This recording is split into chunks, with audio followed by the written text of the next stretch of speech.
الحمدللہ رب العالمین. میں وہی کہہ رہا ہوں نا, میں رام پور میں 5 منٹ. بسم اللہ الرحمن الرحیم. ابھی مفتی صاحب یہ کہہ رہے تھے کہ اسناد کی جگہ اسناد پڑھ دیا, غلط پڑھا ہے. تو یہ پڑھنے کی غلطی سب سے پہلے مفتی صاحب نے کی ہے. ہماری سند میں یہ لکھا ہوا ہے عربک. جو عربی پڑھنے والے ہیں, وہ انگلش پڑھنے والے ہیں, وہ اس کا فوٹو لے لیں. انہوں نے کیا کہا تھا, اردو کا ڈپلوما کیا ہے, تو اس میں کیا لکھا ہے عربک. تو پہلی غلطی مفتی صاحب کی ہے. یہ سند موجود ہے اور ویڈیو ریکارڈ ہو رہا ہے. تو اگر بتقاضۂ بشریت سبقت لسانی میں کوئی غلطی ہو جاتی ہے تو اس کا مواخذہ نہیں ہوتا ہے. تو پہلی غلطی تو مفتی صاحب نے کی, دوسری غلطی ہم سے ہو گئی, ایک غلطی ان سے ہو گئی, تو چلو ایک ہم سے ہو گئی, بات تو برابر ہو گئی. دوسری بات, اگر رہی بات عربی عبارت پڑھنے کی, تو یہ میرے ہاتھ میں ہے. آپ اس پہ اعراب لگا دیں, میں آپ کی عبارت پڑھ دوں گا.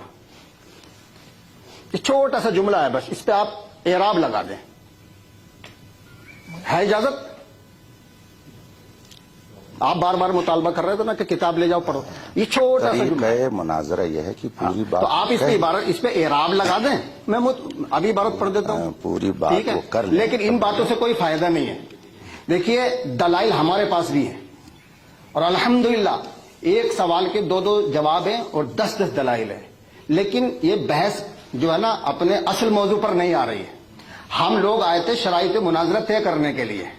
مفتی صاحب بار بار سند مانگے جا رہے ہیں, ہم نے سند بھی دکھا دی. بھائی آپ کہہ رہے ہو کہ میں عالم کے سامنے مقابلہ کروں, مناظرہ کروں, تو کیا میں آپ کو عالم نظر نہیں آ رہا؟ ابھی تو دلائل کے میدان میں آؤ, ذرا قرآن کے میدان میں آؤ, حدیث کے میدان میں آؤ. یہ خالی یہ تو سب ٹالنے والی باتیں ہیں. بھائی اگر ہم تمہارے سوال کا جواب نہ دے سکے یا اپنے موقع پر دلائل پیش نہ کر سکے تب تو ہماری غلطی, تب تو ہم عالم نہیں ہیں. اور اگر آپ کے سوالوں کے جواب دے دیے تو ہم عالم ہیں. یہ غلطی مفتی صاحب کی, آپ دکھا دیجئے گا. سند میں انہوں نے اردو کا ڈپلوما کا, اس میں عربی ہے, تو سبقت لسانی میں ہو جاتی, ہم سے ہو گئی تو کیا ہوا. لیجیے مفتی صاحب, ابھی ہمارا ٹائم ہے. جی مفتی صاحب, میں گزارش کروں گا کہ گفتگو کو سنجیدہ رکھا جائے اور جذباتی نہ بنایا جائے, اس لیے کہ جذبات میں گفتگو دوسری طرف ہو جاتا ہے اور جو مقصود ہوتا ہے وہ بدل پھر رہ جاتا ہے. تو مفتی صاحب سے میری گزارش ہے کہ جذبات کو برطرف رکھنا اور جو سند کے تعلق سے فرمایا صحیح اسناد کے بجائے جو اسناد کہہ دیا تو ایک رسول اللہ کا جھوٹ ماننا, یہ کیا نام ہے صحیح الاسناد یا اسناد کہنے میں آقا صلی اللہ علیہ وآلہ وسلم کی طرف غلط چیز کی نسبت نہیں کی گئی ہے. رہی بات کیا مفتی صاحب جو یہاں پر سند کا ذکر ہے, وہ سند کا کیا مطلب ہے؟ یہی سند جو مدرسوں سے دی جاتی ہے یا پھر وہ سند کوئی دوسری ہے؟ سند کیا ہے؟ روات کا تسلسل, کہ یہ حدیث پاک کس سے مروی, کس نے کس سے روایت کیا, تو ان بیچ میں چین ہوتی ہے, جو کہ تسلسل ہوتا ہے, اسے کہتے ہیں سند. تو کیا وہ جو سند ہے بعینی اسی سند کی معلوم ہے؟ ہاں, وہ سند کیا ہے؟ اس سلسلے کلام کو رسول اللہ صلی اللہ علیہ وآلہ وسلم تک پہنچایا جاتا ہے اس کے ذریعے کہ انہوں نے ان سے سنا, انہوں نے ان سے سنا, انہوں نے ان سے سنا. تو اب کیا یہ بیچ میں ہیں, کیا ان میں سے ہر راوی کے لیے سند ضروری کہ تمہیں کہاں چلیے آپ سند دکھائیے؟ اس میں کیا ہے, اس کو بھی رسول اللہ صلی اللہ علیہ وآلہ وسلم کی بات کو آگے بڑھانے کہا ہے کہ جس سے صرف ایک حدیث یاد ہے, ایک حدیث یاد ہے, فرمایا بلغوا عنی ولو آیا, کہ تم پہنچا دو اگرچہ ایک ہی بات تم تک ہو, جو بھی دین کی بات پہنچا دو. تو اگر کسی کے پاس ایک حدیث رسول ہے, وہ بھی کیا ہے آگے منتقل کر سکتا ہے. اب اس کو روایت کرنے والوں میں وہ بھی آ گیا. تو کوئی کہ ہر راوی سے سند طلب کی جائے کہ جب آپ سند پیش کرو گے تب ہم آپ کی اس بات کو مانیں گے. ہاں, عدالت یہ چیز ضروری ہے وہاں, لیکن اس طریقے کی سند دکھانا نہیں ضروری ہے. اور ابھی میں نے عرض کیا تھا کہ مناظر رشیدیہ یہ 400 برس پرانا، اس سے پہلے کیا نام ہے اس طریقے کی سندوں پر نہیں مطالبہ ہوتا تھا. ٹھیک ہے مفتی صاحب کہنا ہے ہم اس لیے مانگتے ہیں تاکہ ہمیں کہ علم میں ہم پردہ ہونے کا یقین ہو جائے. تو بالکل من کل الوجوہ جو ہے علم کے میں ہم پردہ تو کوئی ہو ہی نہیں سکتا ہے. من کل الوجوہ ہر جہت سے مساوات کا تحقق ہو ہی نہیں سکتا کہ جن کا آپ کو علم ہے اتنا ان کو علم ہے. کسی کو کسی چیز کے بارے میں علم ہے، کسی کو چیز کہیں نہ کہیں کہ کوئی کسی سے بہتر ہے، کسی معاملے کو کسی سے کم ہے، تو تھوڑا سا فرق تو رہ جائے گا. تو میری گزارش ہے کہ ان چیزوں کو نظر انداز کیا جائے، جو اصل مقصد ہے شرائط مناظرہ کی طرف آیا جائے. اور مفتی صاحب آپ کا قدم آمد کافی بلند ہے، میں آپ سے گزارش کروں کہ آپ جذباتی باتیں نہ کریں. کہ آپ نے فرمایا کہ بھیک مانگنے جاتے ہو، تو اگر کہیں جا کے ایگزام دے تو مارکشیٹ حاصل کر لینا کہ بھیک مانگنا ہے. تو یہ کیا نام ہے، میں بڑی معذرت سے عرض کروں گا کہ یہ بھیک شاید آپ نے بھی کہیں مانگی ہو، اس لیے کہ آج جو مدرسے جو ایڈڈ ہیں گورنمنٹ جن کے جہاں پر تنخواہیں دیتی ہے، تو اس کے لیے مدارس کے کیا ہے مارکشیٹ نہیں کافی ہے، بلکہ اس کے لیے جو عربی فارسی بورڈ ہے، جو لکھنؤ بورڈ ہے، اس سے ایگزام دینا ہوتا ہے، پھر گورنمنٹ سے وہاں بھی سند لینی ہوتی ہے. تو بھیک تو ہر کوئی مانگتا ہے. تو اگر آپ نے کہیں بھیک مانگا ہے تو میں معذرت کرتا ہوں آج کہ میں مفتی صاحب کی ناراضگی نہیں کرنا چاہتا، بس آپ کا دل دکھانا نہیں چاہتا، بڑے معذرت سے کہ یہ کہیں آپ نے بھی کیا ہوگا اور مارکشیٹ کو بہرحال حاصل ہے اس لیے کہ آپ ایڈڈ ہی مدرسے میں کیا خدمت انجام دے رہے ہیں. تو یہ ہر کوئی کرتا ہے. بہرحال ان سب کو میں گزارش کروں گا مفتی صاحب آپ کا قدر آمد اس سے بہت بلند ہے. تو یہ جذباتی باتیں بھیک مانگتے ہو یہ نہیں ہونی چاہیے. دوسری چیز کیا نام ہے جی ہو گیا. چلیے سند منگا دیجیے ذرا ان کی. بسم اللہ الرحمن الرحیم. حضرات،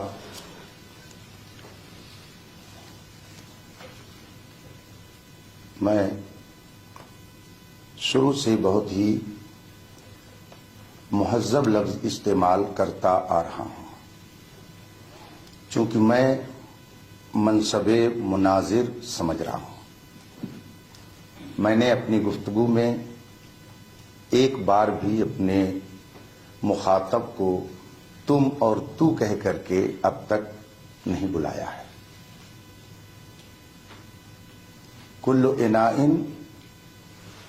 یترشح بما فیہ، ہر گھڑے سے وہی ٹپکتا ہے جو گھڑے میں ہوتا ہے. ہمارے بزرگوں نے ہمیں مہذب گفتگو کا سلیقہ عطا کیا ہے اور اپنے مخاطب کو اس کے درجے کے اعتبار سے گفتگو کرنے کا سلیقہ سکھایا ہے. بالخصوص میدان مناظرہ میں تو ایسا لفظ استعمال کرنا یہ خود علم کی ایک طرح سے توہین ہے. میں نے بھیک مانگنے کا لفظ اگر کسی اور کے لیے استعمال کیا تو آپ کو یاد ہونا چاہیے خود میں نے اسے پہلے اپنے لیے بھی استعمال کیا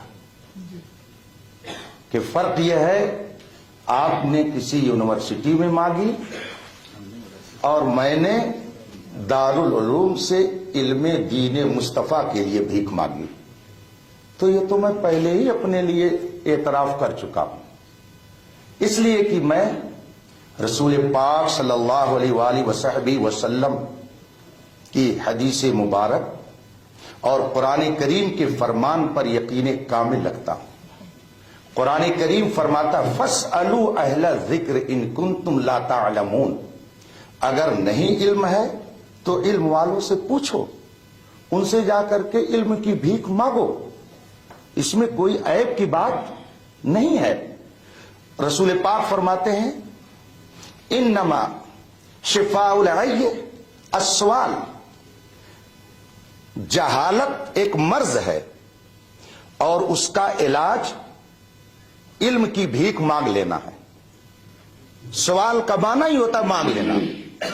تو اس میں نے آپ کی یا کسی کی دل آزاری نہیں کی ہے، وہ تو میں خود اپنے لیے بھی تسلیم کرتا ہوں. رہی بات الفاظ کی غلطی کی، عربی اور عربک آپ کسی بھی ادیب سے جا کر کے پوچھئے تو وہ آپ کو بتائے گا کہ اردو زبان میں عربک نہیں عربی بولا جاتا ہے، انگلش زبان کے استعمال کا طریقہ الگ ہے، عربک بھی صحیح ہے اور عربی بھی صحیح ہے، جبکہ حضرت مصباحی صاحب نے فرمایا کہ اگر انہوں نے غلطی کر دی تو نظر انداز کر دیجئے۔ یا رسول اللہ، اگر یہ ان کی غلطی کے لیے نظر انداز کرنے کی بات مجھ سے کرتے ہیں تو اگر حضرت امیر معاویہ سے ایسی بات ہو گئی تو ان کی غلطی کو نظر انداز کون کرے گا؟ یہ ان کے بقول، اس لیے کہ انہوں نے ان کے بارے میں لکھا ہے امیر معاویہ کی مولا علی کی شان میں گستاخی، بدتمیزی۔ بتائیے ایک صحابی رسول کے لیے لفظ بدتمیزی، لفظ گستاخی، کیا یہ استعمال ایک بندے مومن برداشت کر سکتا ہے؟ جو لوگ کہتے ہیں کہ ہم صحابہ کی عظمت کی حفاظت کرتے ہیں اور پھر بھی صحابہ کی شان میں گستاخی کرتے ہیں، وہ جھوٹ بولتے ہیں۔ الحمدللہ ہم صحابہ کی عظمت کی محافظت کرنے والے ہیں۔ اس میں حضرت امیر معاویہ کے لیے کیا کیا لفظ استعمال کیا گیا، تو اگر آپ سے کوئی خطا ہو جائے تو آپ کہتے ہیں نظر انداز کرنا چاہیے۔ حضرت سیدنا امیر معاویہ رضی اللہ تعالیٰ عنہ کے تعلق سے ہزاروں کتاب میں یہ بات لکھی ہوئی ہے کہ حق حضرت سیدنا علی رضی اللہ تعالیٰ عنہ کے ساتھ تھا اور حضرت امیر معاویہ رضی اللہ تعالیٰ عنہ سے اس مسئلے میں خطائے اجتہادی ہوئی اور خطائے اجتہادی کرنے والا 1 ثواب پاتا ہے اور صحیح اجتہاد کرنے والا 2 ثواب پاتا ہے۔ 1 منٹ، ہماری گفتگو پوری ہو جائے، اعلیٰ حضرت رضی اللہ تعالیٰ عنہ نے فرمایا ہے، ایک بات پوری کریں، اگر وقت پورا ہو گیا تو میں اپنی بات ختم کر دیتا ہوں۔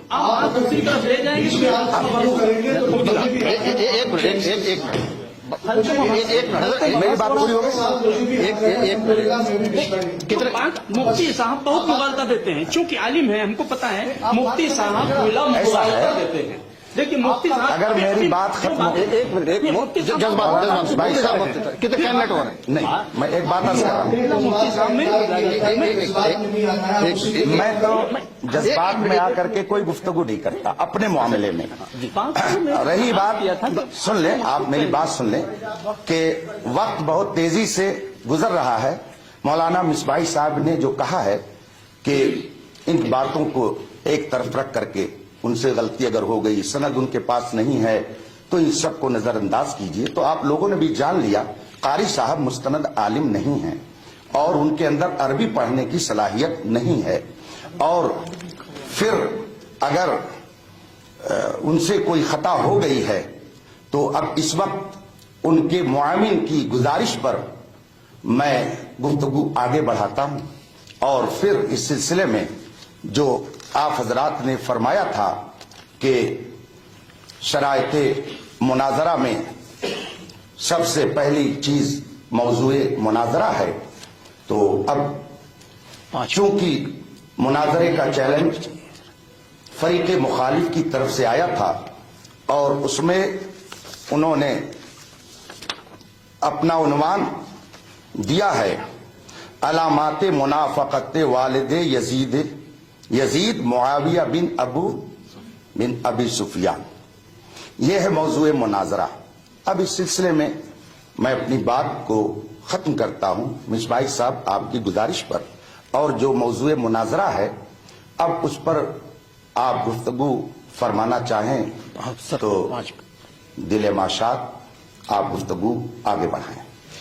1 منٹ بھیا، کتنا ٹائم ہو گیا؟ ہاں، بسم اللہ الرحمن الرحیم۔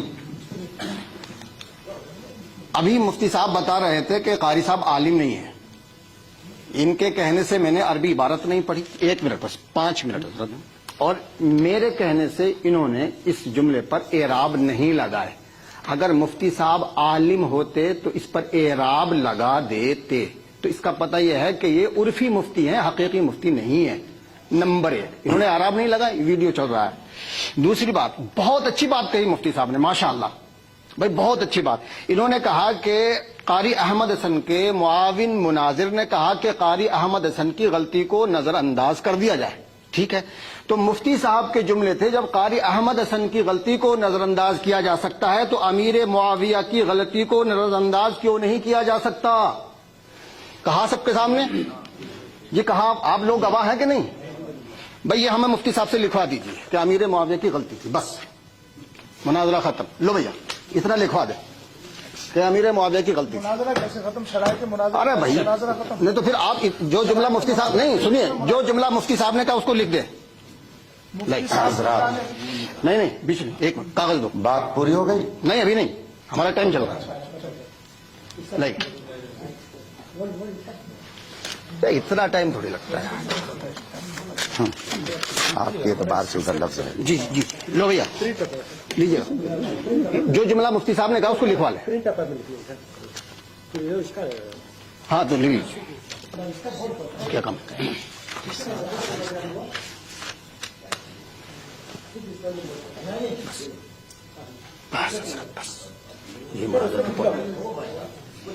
ہاں لکھوائیے لکھوائیے.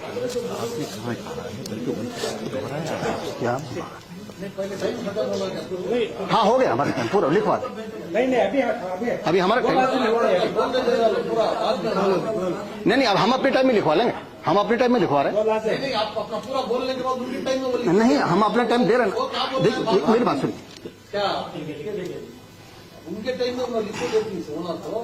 ٹھیک ہے میں اپنا ٹائم مفتی صاحب کو دیتا ہوں. چلو بسم اللہ الرحمن الرحیم. حضرات ہاں ہم بھیجیں گے نہیں. قاری صاحب نے کہا کہ مفتی صاحب کو میں نے اعراب لگانے کے لیے دیا اور انہوں نے نہیں لگایا. آنکھ سے کاجل صاف چرا لیں، یہاں وہ چور بلا کے ہیں. تیری گٹری تاکی ہے اور تو نے نیک نکالی. آپ انصاف سے بتائیے گا کیا انہوں نے وہ کاغذ میرے پاس بھیجا تھا کہ میں نے واپس کر دیا؟ سبحان اللہ. چے دلاور است دست، چور کتنا دلاور ہے کہ چراغ لے کر کے چوری کرنے چلتا ہے. آپ لوگ بھی گواہ رہیے گا. کیا آپ نے مجھ کو وہ کاغذ دیا کہ میں نے کہہ دیا نہیں میں اعراب لگاؤں گا؟ بولیے. پھر کیسے انہوں نے کہا کہ مفتی صاحب نے اعراب نہیں لگایا؟ یہ دھاندلی ہے، یہ نہیں ہونا چاہیے. آپ وہ بات کہیے جو جب آپ بالکل آنکھوں دیکھی باتوں کو، آنکھوں دیکھے حال کو اس طرح سے کر رہے ہیں تو بتائیے جہاں علماء نہیں رہتے ہوں گے اس مجلس میں آپ کیا کرتے ہوں گے؟ لکھ دیجیے. یہاں تو آپ نے دیا ہی نہیں اور اعلان کر رہے ہیں کہ انہوں نے اعراب نہیں لگایا. ابھی تو وہ تحریر میرے پاس تو آئی نہیں. میں بھی آنکھ رکھتا ہوں، میں نے تو نہیں دیکھا کسی نے میرے پاس لا کے دیا اور میں نے اسے واپس کر دیا. اس لیے یہ بات جھوٹ ہے. انہیں اس بات کو واپس لینا چاہیے اخلاقی طور پر کہ میں نے غلط کہہ دیا. اگر آپ نے یہ بات غلط کہی ہے تو پہلی غلطی تو نظر انداز ہو جائے گی، لیکن یہ غلطی نظر انداز نہیں ہوگی. آپ بتائیے کہ یہ بات آپ نے کیسے کہہ دی کہ مفتی صاحب نے اعراب نہیں لگایا، ان کو دیا اور انہوں نے واپس کر دیا، اس لیے یہ عالم نہیں ہے، یہ مفت کے مفتی ہیں یا جو بھی ہو، عرفی مفتی ہیں. تو آپ پہلے اس چیز کی وضاحت کریں گے کیسے آپ نے یہ کہا. جب آپ اس کو تسلیم کر لیں گے کہ میں نے خلاف واقعہ بات کہی تب پھر میں اپنی بات آگے بڑھاؤں گا. اور دوسری بات یہ کہ آپ نے کہا لکھ کر کے دیجئے، آپ ریکارڈنگ واپس کیجئے اور میری جو گفتگو ہوئی ہے اس کو سنیے. میں نے اس میں کہا ہے کہ اگر حضرت امیر معاویہ کی غلطی تھی آپ کے اعتبار سے، اشارہ بھی کیا ہے آپ کے اعتبار سے، آپ تحریر ماد میں لیجئے گا، جو میں نے بولا ہے اس کو تو کوئی نہیں کاٹ سکتا ہے. آپ ریکارڈنگ واپس کیجئے. اگر میں نے صرف اتنی بات کہی تھی جو آپ مجھ سے مطالبہ کر رہے ہیں تو ٹھیک ہے، نہیں تو میں سمجھوں گا کہ یہاں پر بھی آپ نے قطر بیوس سے کام لیا ہے. پہلے ان دونوں چیزوں کی آپ وضاحت کریں اور پھر پہلی والی کئی غلطیاں جو تھی وہ تو تھی ہی. یہاں پر ابھی کی گفتگو میں آپ نے 2 غلطی کر دی اور 2 باتیں آپ نے میری طرف غلط منسوب کر دیا، جبکہ قرآن کریم میں افترا اور بہتان کرنے کے بارے میں اثم مبینہ کا کلمہ آیا ہوا ہے، یعنی یہ کھلا ہوا گناہ ہے، کھلا ہوا گناہ ہے. اور رسول پاک صلی اللہ علیہ وسلم فرماتے ہیں کہ اگر چھپ کر کے غلطی کرو تو چھپ کے توبہ کر لو، اور علل اعلان کوئی غلطی کرو تو علل اعلان اس کی توبہ کرو. آپ نے مجھ پر 2 بہتان باندھا، آپ پہلے اس سے رجوع کیجئے، توبہ کیجئے، اس کے بعد میں تب میں پھر فوراً موضوع مناظرہ پر گفتگو کرنے کے لیے تیار ہوں. بات ہو گئی ہماری.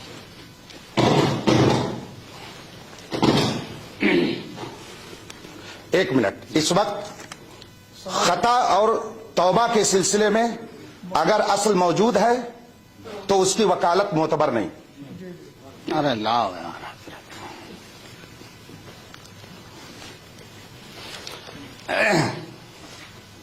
ہم نے مفتی صاحب کو اس طرح سے کہا تھا کہ آپ اس پہ اعراب لگا دیجئے. ویڈیو موجود ہے، آپ بیک کر کے اس کو دیکھ سکتے ہیں سب کے سامنے، کیونکہ ویڈیو جو ہے نا بہت سچا اور اچھا گواہ ہے. تو انہوں نے قبول نہیں کیا. بولے کہا تھا کہ نہیں، میں نے کہا تھا آپ اس پر سب لوگ گواہ ہیں، کیمرہ بھی گواہ ہے. تو مفتی صاحب نے اس کو قبول نہیں کیا، لہٰذا میں اب بھیج رہا ہوں. لو بھیا دیا.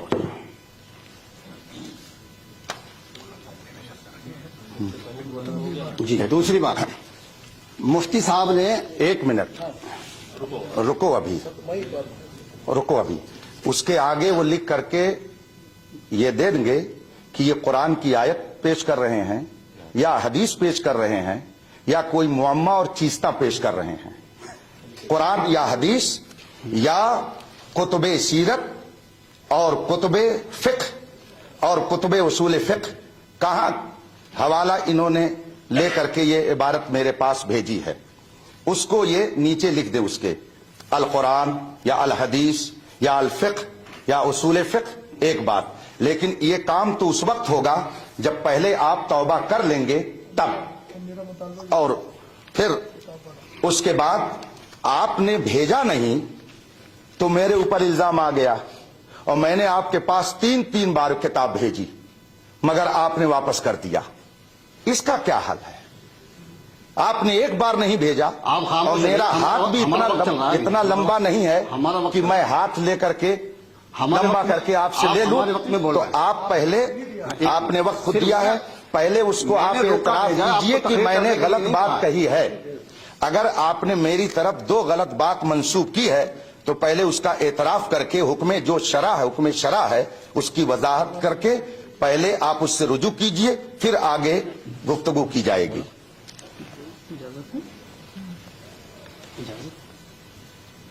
ہاں اجازت ہے، پوچھیں گے. یہ مان لیں کہ جب گفتگو کوئی ایک اپنی پوری کر کے خاموش ہو جائے تو وہ آٹومیٹک اجازت ہو ہی جاتی ہے سامنے والے کو. اچھا، کیونکہ میں آپ کا معاون ہوں تو ویسے جو متکلم آپ ہیں تو اس وجہ سے میں نے اجازت مانگی. کیا اچھا ادھر سے مانگ رہے ہیں؟ جی اچھا، ہم تو سمجھے یہ ٹائم آپ کا ہے کوئی. یہ قبلہ مفتی صاحب سے میں یہ عرض کروں گا کہ اس طریقے سے آپ بہتان کا الزام لگا رہے ہیں قاری صاحب. آپ بھی یہ بہتان لگا چکے ہیں قبلہ مفتی صاحب کہ قاری صاحب نے صحیح الاسناد کہا ہے، اسناد نہیں کہا. یہ غلط پڑھ کر کے نبی کریم صلی اللہ علیہ وآلہ وسلم کی طرف جھوٹ منسوب کیا ہے. کیا واقعی یہ اسناد کے بجائے اسناد پڑھ دینے سے آقا صلی اللہ علیہ وآلہ وسلم کی طرف غلط؟ جی آپ بول لیجیے. یہ غلط بات منسوخ کرنا کہلائے گا. یہ کیا ہے، اگر وہ حدیث کے سوا کچھ اور کسی اور کا کلام پڑھ کر کے پھر کہتے صحیح الاسناد، تو غلط بات کو رسول اللہ صلی اللہ علیہ وآلہ وسلم کی طرف منسوخ کرنا کرنا ہوتا. وہ حدیث صحیح ہے, حدیث پڑھنے میں کوئی غلطی نہیں ہوئی, سند کا ذکر کرنے میں اسناد کے بجائے اسناد ہو گیا ہے. اتنی بات کی بنا پر قبلہ مفتی صاحب نے, آپ نے بھی بہتان اپنی قسم لگایا, اور بہت بڑا بہتان. کیا رسول اللہ صلی اللہ علیہ وآلہ وسلم پر جھوٹ باندھنے کا کیا بہتان لگایا ہے؟ تو اس سے پہلے آپ خود توبہ کریں اور رجوع کریں, پھر ہم قاری صاحب سے مطالبہ کریں گے کہ وہ بھی رجوع کریں, جبکہ قاری صاحب کی تو اتنی بڑی غلطی نہیں ہے. دوسری چیز یہ ہے کہ سند کے معنی میں آپ نے مغالطہ دینے کی کوشش کیا قبلہ مفتی صاحب, اس لیے کہ اس سند کو لا کر یہاں پہ بھی کر رہے ہیں. میں نے یہ عرض کیا تھا کہ سند میں جتنے بھی روات ہیں, ہر راوی کی سند کو طلب کیا جاتا ہے, نہیں طلب کیا جاتا ہے. اگر کوئی راوی ایک حدیث رکھتا ہے اور وہ صحیح حدیث ہے, اس کے پاس اس کو بھی آگے بڑھانے کی اجازت ہے, اور اس کے نہیں جا کر کے سند لے کے آئے پھر کیا ہے حدیث کو آگے بڑھائے. تو کیا ہے وہ سند اور ہے, اس سند کو کے ذریعے آپ نے اپنے اس دعوے پر استدلال یہ کیا ہے, استدلال فاسد ہے, اور یہاں آپ نے مغالطہ دینے کی کوشش کیا ہے مفتی صاحب. یہ بھی کیا ہے آپ کی شخصیت کے منافقت سے یہ چیز دیر نہیں دیتی ہے آپ کو کہ آپ کوئی ایسا مغالطہ دیں. بہرحال ادھر آپ کو اس کا اعتراف کرنا ہوگا. ایک منٹ, ہاں ہو گیا کم, بولیے ٹائم ہے. اس کا آپ کو اعتراف کرنا ہوگا کہ ہاں آپ نے بھی قاری صاحب کے ذمہ بہت بڑا بہتان لگایا ہے آقا صلی اللہ علیہ وآلہ وسلم پر جو جھوٹ باندھنے کا. تو یہ دو چیزیں میں آپ سے عرض کرنی تھی. باتیں بہت سی ہیں مگر چونکہ میں ہی بولوں گا, متکلم آپ ہیں, اور اس لیے میں زیادہ اندازی نہیں کرنا چاہتا. یہ دو چیزیں تھیں کہ سند کا غلط معنی بیان کر کے آپ نے غلط استدلال کیا, مغالطہ کیا. دوسری چیز قاری صاحب کی طرف ایک بہت بڑا بہتان آپ نے باندھا ہے, اس سے آپ پر بھی رجوع توبہ لازم ہے. جی بھائی 1 منٹ کا ٹائم ہے, 1 منٹ کا ٹائم. دیکھیے جو الزام مفتی صاحب ہم پہ لگا رہے تھے وہ ان کی طرف عائد ہو گیا. ٹھیک ہے, مفتی صاحب توبہ کریں, رجوع کریں, کیونکہ یہ غلطی انہوں نے مجمع عام میں کی ہے تو توبہ بھی مجمع عام میں ہوگی. نمبر 2, جس شخص کو, جس مفتی کو یہ نہیں معلوم ہو کہ یہ قرآن ہے یا حدیث ہے, نقطہ غور طلب ہے, جس شخص کو یہ معلوم نہ ہو کہ یہ قرآن ہے یا حدیث ہے, وہ ہم سے کیا مناظرہ کرے گا؟ تو ابھی عبارت پڑھنے کے لیے مفتی صاحب نے بھیجا تھا, تو وہاں کوئی صراحت نہیں تھی کہ یہ حدیث ہے, اس کی عبارت پڑھ دیجیے, یہ قرآن ہے. آپ جی بات آپ کی پوری ہو گئی؟ ہاں پوری ہو گئی. ٹائم ہو گیا, آپ لکھ دیجیے پوری ہو گیا. یعنی ابھی ٹائم نہیں پورا ہوا, اپنا ٹائم ہے, ہو گیا. باقی ہمارے باتوں میں جو ہے 3 منٹ ہمارے باقی ہیں. ٹائم اچھا ابھی 3 منٹ, ابھی 7 منٹ باقی ہیں. نہیں, زیادہ ہو گیا. وہ جو بولے تھے نا بیچ میں بول رہے تو وہ وقت نہیں چاہیے. چلیے کوئی بات نہیں, ہماری طرف سے. ہاں بسم اللہ الرحمن الرحیم. حضرات, شرائط مناظرہ ہو یا میدان مناظرہ, مناظر کو حاضر دماغی سے بات کرنا لازم ہے.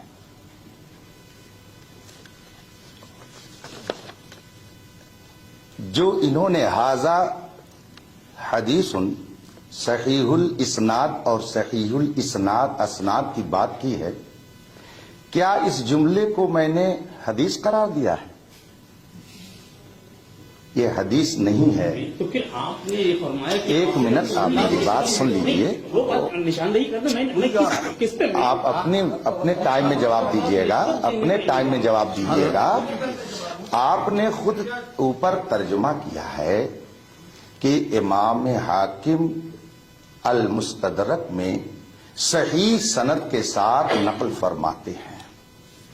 تو یہ تو عبارت خود بتا رہی ہے کہ یہ حدیث نہیں ہے, یہ محدث کا اپنا ارشاد ہے. میں نے اس جملے کو حدیث رسول نہیں کہا ہے.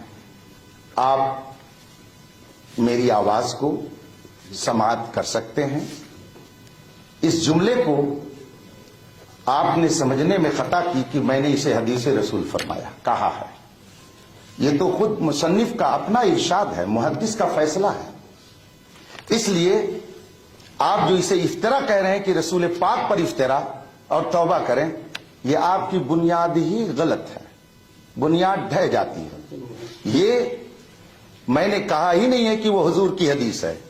آپ نے کیسے کہہ دیا کہ حضور کی طرف اس کی نسبت کی گئی؟ ہاں، یہ میں نے حدیث شریف جو پیش کی تھی، چونکہ اس میں صحیح الاسناد یا اسناد کا لفظ موجود ہے، تو میں یہ دکھانا چاہتا تھا کہ اگر حدیث بغیر سند کے معتبر نہیں تو ہماری اور آپ کی بات بغیر سند کے کیسے معتبر ہو سکتی ہے؟ مین چیز یہ ہے. اور الحمدللہ کرم ہے ہم لوگوں پر محدثین کا. ان اصح الکتب بعد کتاب اللہ تعالی علی الارض البخاری. روئے زمین پر قرآن کریم کے بعد صحیح ترین کتاب بخاری شریف ہے. بخاری شریف